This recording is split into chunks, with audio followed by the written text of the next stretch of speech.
This is the first in a series of adult classes on religion at the Unitarian Universalist Church of Palo Alto. Each class can be taken separately, but if you attend all the classes, you'll probably see that I'm making some long-range arguments about the role and place of religion in today's world. Full disclosure, I am not trained in religious studies. I have an undergraduate degree in philosophy and a graduate degree in practical theology. I have substantial training in the arts, and I work full-time in a religious organization. My biases and blind spots will, no doubt, become quickly obvious, but I hope that I will also bring an interesting perspective to the topic of religion. So let's dive right in and try to define religion. Since my job is in religious education, I spend a fair amount of time talking with children and teens. And American children and teens have a pretty good idea of what religion is. Religion, in their view, requires belief in a supernatural masculine deity named God. Religion is most often associated with conservative political commitments, including opposing LGBTQ rights and abortion rights, and an unthinking American patriotism. Religious behaviors include praying to a supernatural masculine deity, attending worship services every week, reading the Bible, and behaving sanctimoniously. In short, religion looks a lot like conservative evangelical Protestant Christianity. And actually, many of the American adults that I know define religion in much the same way. I know devout Jews who say, "I'm not really religious," meaning they're not conservative white evangelicals. I know devout Catholics who are apologetic because they go to Mass regularly.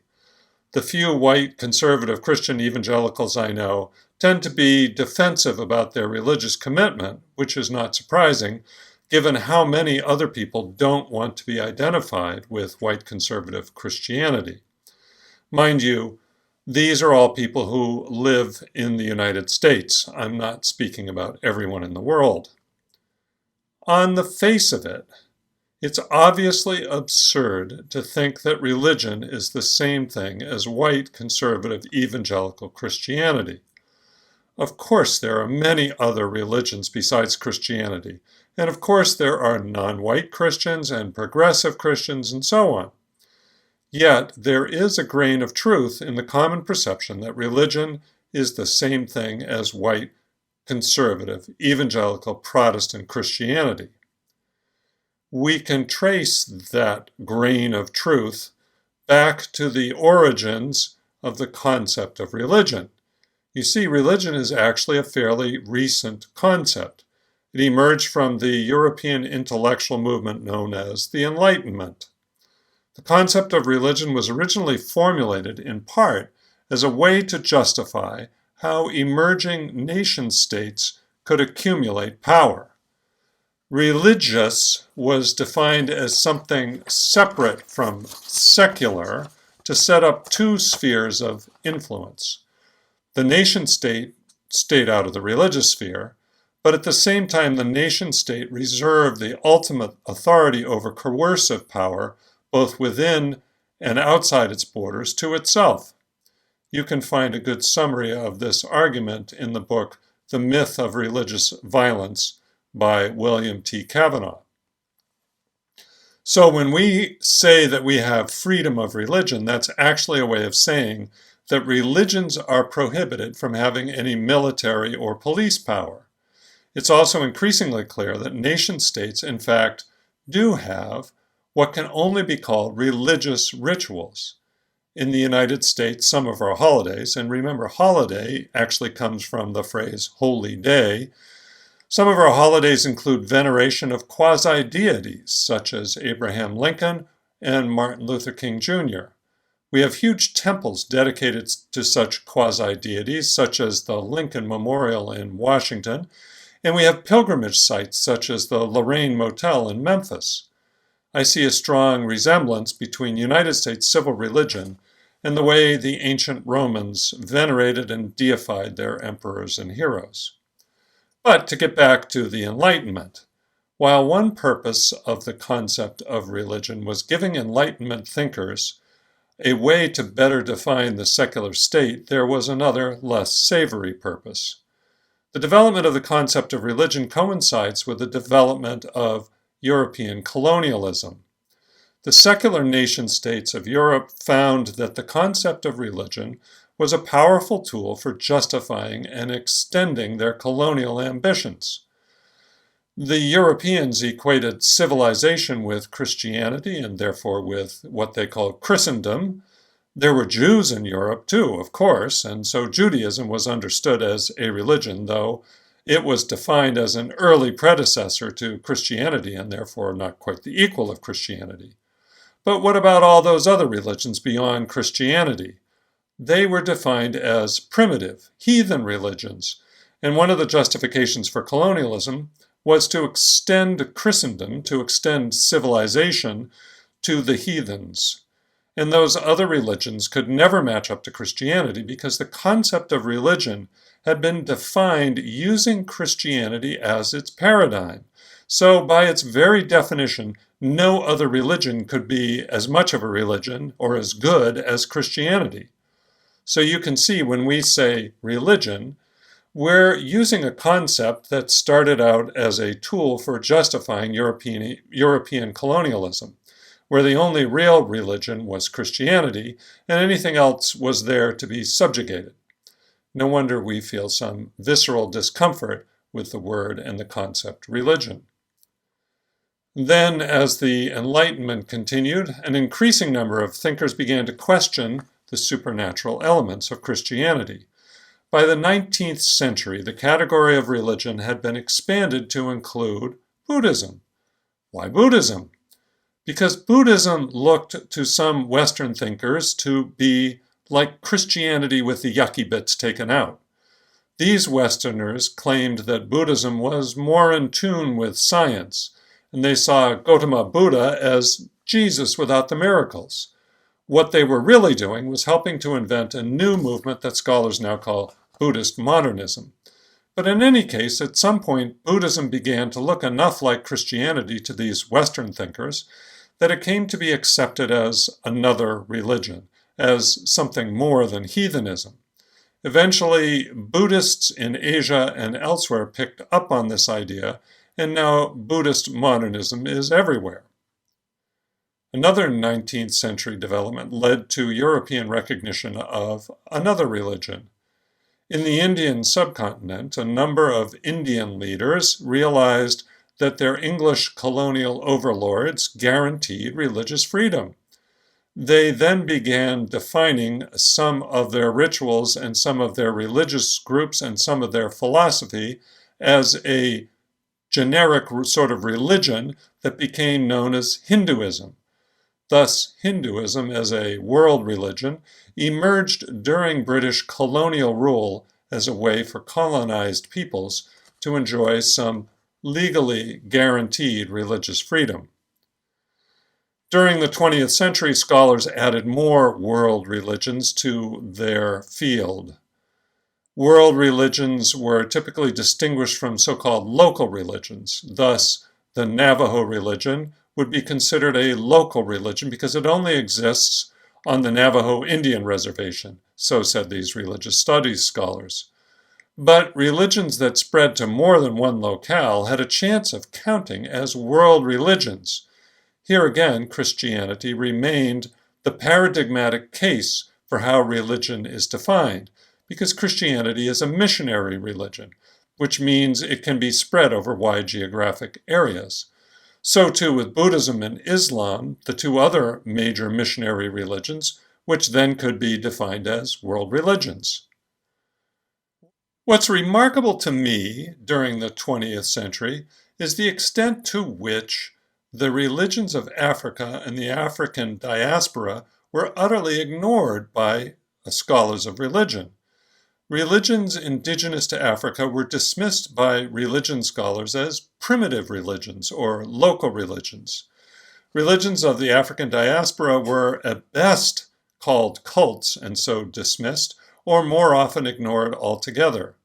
In one example, Orisha devotion, now counted as a major world religion, was only studied by a few scholars prior to the 1990s.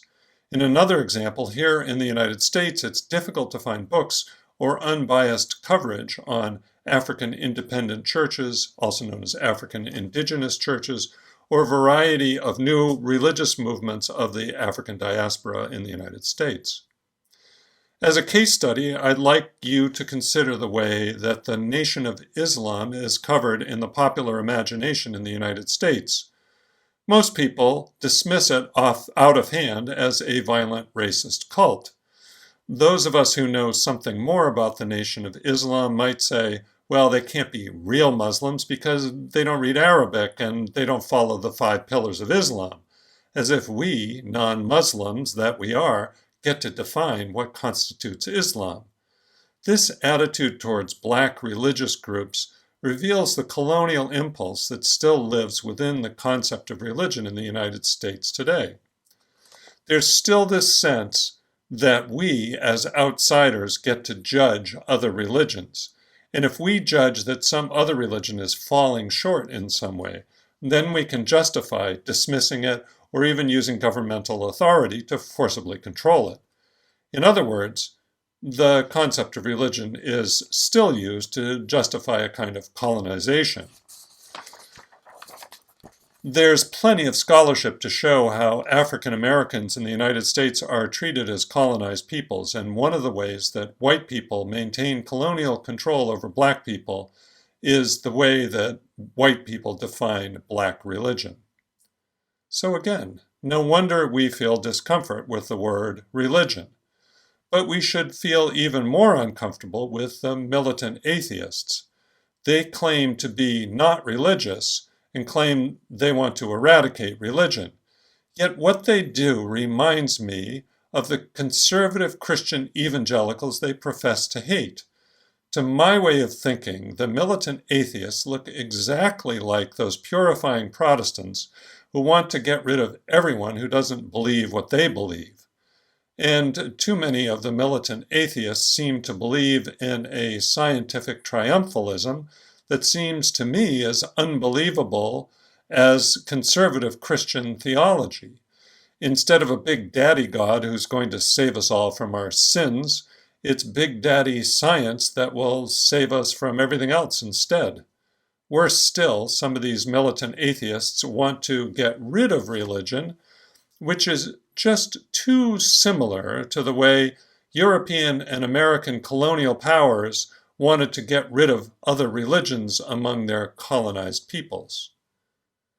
So, what do we do now?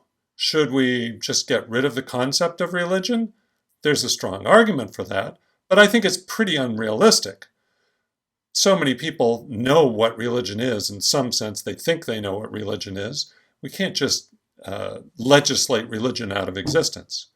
But what we can do is to start thinking about a more accurate definition of religion. First big point.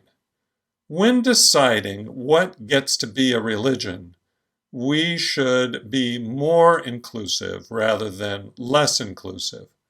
Ideally, we want to divorce the concept of religion from colonial control. So we have to be careful about saying that something isn't really a religion, or it's primitive, or it's a cult, or just being generally dismissive. As an example, here in the United States, we have to be especially careful when it comes to black religions, or indeed any religion that does not have a predominantly white membership. Therefore, we better think hard before claiming the Nation of Islam isn't really a religion or is a cult, and we better be careful about being dismissive of Pentecostalism, which is one of the most racially diverse religious groups in the U.S. today. Second big point. When we define religion, we should not use Western Christianity as the paradigm. Western Christianity is deeply concerned with faith and belief and dogma. Therefore, we should be suspicious of any definition of religion that focuses on belief, faith, dogma, and personal choices. Instead, we will consider a wider range of defining characteristics for religion, including social organization, material culture, ritual, myths, narratives, ethical and legal systems, and so on. Western Christianity also understands religion primarily as a matter of personal choice. Therefore, we should be wary of claims that religion is always a matter of personal choice or individual choice. We'll look for external factors that can affect the religious affiliation of individuals and of groups, factors like economic pressures, colonialism, globalism, as well as factors like kinship ties, citizenship in a nation-state, and other societal influences. By the way, all this will make us skeptical of the term spiritual but not religious. This is a valid phrase only insofar as spirituality is located within the experience of an individual, insofar as spirituality is a form of personal choice. So a definition of religion that extends beyond Western Christian norms of personal choice and individual choice in religion will safely ignore the supposed difference between spiritual and religious. Western Christianity also claims that there are well-defined boundaries between religions. That is, an individual is either one thing or another, and one person can't have multiple religious identities. Therefore, we should be cautious of defining religion in such a way that multiple religious affiliations are not allowed. Instead, we'll consider multiple religious belonging as a normal feature of religion. And this all brings us to the third big point. When defining religion, we must remember that religions interact with one another, trading influences back and forth so much so that it can be difficult to determine where one religion ends and another one begins. For example, the Chrislam movement in Nigeria. Does it belong to Christianity or Islam? Well, it really belongs to both. It's almost impossible to divide it up between Christianity and Islam. So under our definition of religion, any taxonomy of religious groups is going to have to be considered to be fluid with porous boundaries. Religions also change over time. This means that there is no static thing called Christianity. There is instead a dynamic changing movement.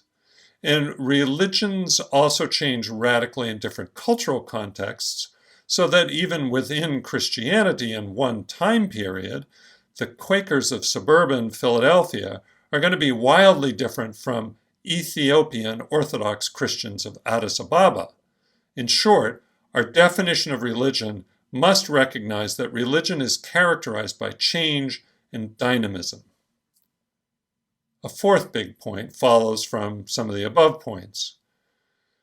As we define religion, we're going to be extremely skeptical of any claims that there's some kind of universal truth that exists somehow in every religion. So why are we going to be skeptical of that claim? First, such universalizing claims have been typically made in service of colonialism to help integrate subjugated peoples into the worldview of the colonizers. Second, such claims usually arise from the Western Christian notion of considering belief or doctrine or dogma to be central to religion, rather than looking at ritual, social organization, or material culture as central to religion. Third, such claims tend to ignore how religions change and evolve over time and change across cultures.